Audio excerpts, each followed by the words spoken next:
The expedition led by archaeologist Ira Fox reached the subterranean temple. They returned at dawn, after weeks of walking through forgotten valleys. The air was thick with the smell of mildew and damp stone, and the lanterns cast shadows that seemed to move when no one was looking. It was field assistant Zephyrs who first noticed the carvings on the walls of the central chamber. Numerical sequences arranged in spirals, alternating between geometric symbols and characters resembling a dead language. Ira ran her fingers over the grooves, feeling a subtle vibration beneath her gloved fingertips. "This isn't decorative," she murmured, recording the images with her camera slung over her shoulder.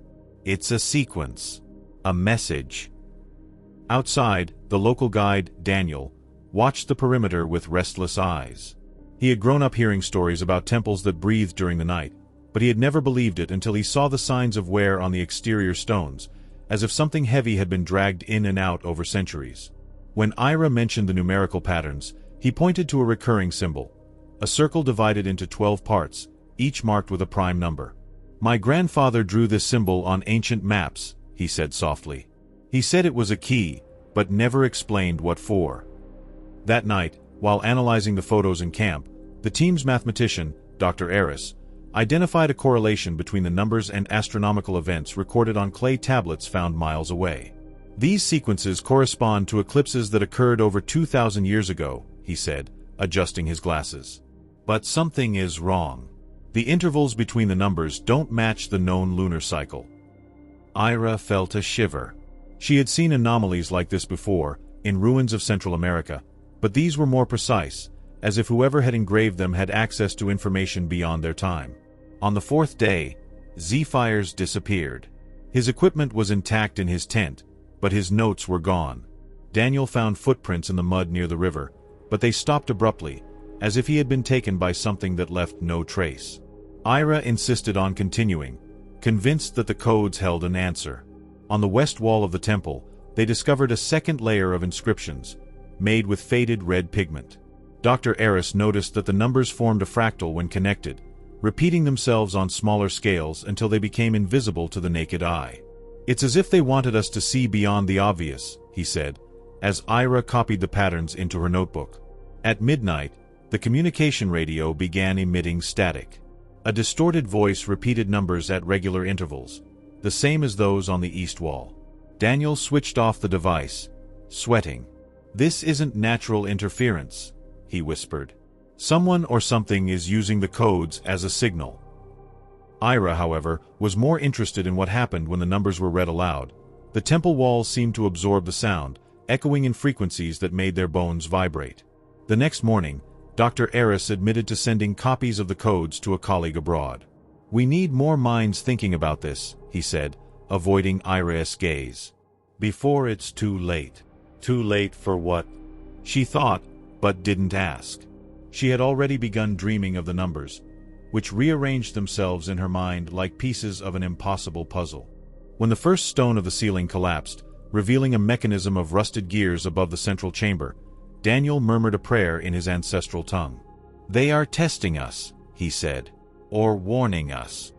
Ira couldn't tell if he was talking about the temple's builders, the gods they worshipped, or something that hadn't yet been named. The mechanism revealed by the falling stone was a network of gears, each marked with the same numbers as the walls.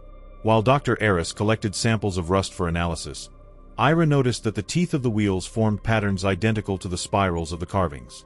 "This isn't a calendar," she said, more to herself. "It's a map." Daniel, who had remained silent until then, approached with a flashlight. "A map of what?" Up there, in the desert, there was nothing but sand and stones. His voice sounded rougher than usual, as if the air were denser. Then the ground trembled. It wasn't an earthquake, but a rhythmic vibration, like the pulse of a giant heart. The gears began to turn on their own, grinding in harmony with the numbers that Ira recited absent-mindedly as she noted the patterns. Dr. Eris shouted at her to stop, but it was too late. A section of the floor slid to the side, revealing a dark spiral-shaped pit. The air rising from it smelled of ozone and a metallic odor, like dried blood. "This isn't natural," Daniel repeated, backing away. "None of this is." Ira tied a rope around her waist and descended first. The lantern barely illuminated the pit wall, covered in symbols that seemed to respond to the light, changing position as the beam moved. At the bottom, they found a smaller chamber, its vaulted ceiling decorated like a night sky, stars arranged in constellations that no longer existed. In the center, there was a black stone altar, its smooth surface interrupted by fissures shaped like numbers. "The 12-part primes," murmured Dr. Eris, remembering the circle symbol. "Like a broken clock." Daniel touched the altar and quickly pulled his hand back. "It's hot," he said, but it wasn't ordinary heat. It was a burning sensation that climbed up his arm, as if the stone were absorbing his energy. Ira shone the lantern on the fissures and saw that they projected shadows in the form of equations onto the ceiling. "We need to replicate the sequence from the walls," she decided, but Dr. Eris hesitated. "What if this is a trap?" "Z-fires disappeared soon after we touched the codes." Ira didn't answer. She was already aligning loose stones from the floor into the fissures, following the order of the prime numbers. When the last stone clicked into place, the altar emitted a low hum. The painted stars on the ceiling began to move, tracing luminous paths that converged on a single point. Daniel grabbed Ira's arm. "Look," he said, pointing to one of the walls. The symbols, which had previously been static, now formed phrases in a language he recognized.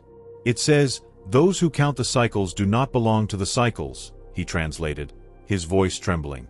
"My grandfather wrote this once. He called it the curse of the observers."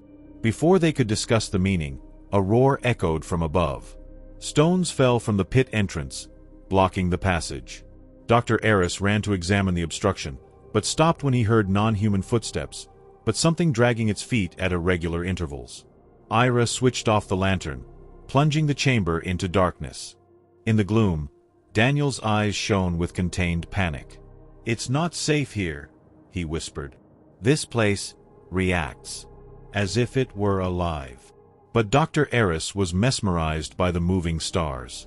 "Look," he said, pointing to the convergence point.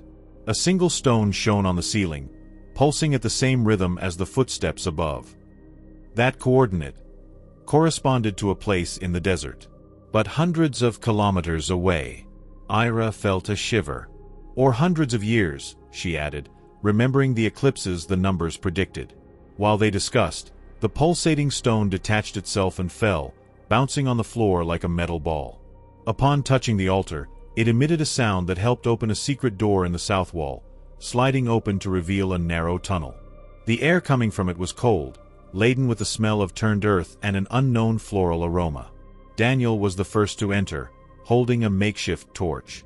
The tunnel walls were covered in broken pottery shards, their fragments decorated with the same spiral numbers. "Offerings," he said, kicking a fragment, "for whoever guarded this place."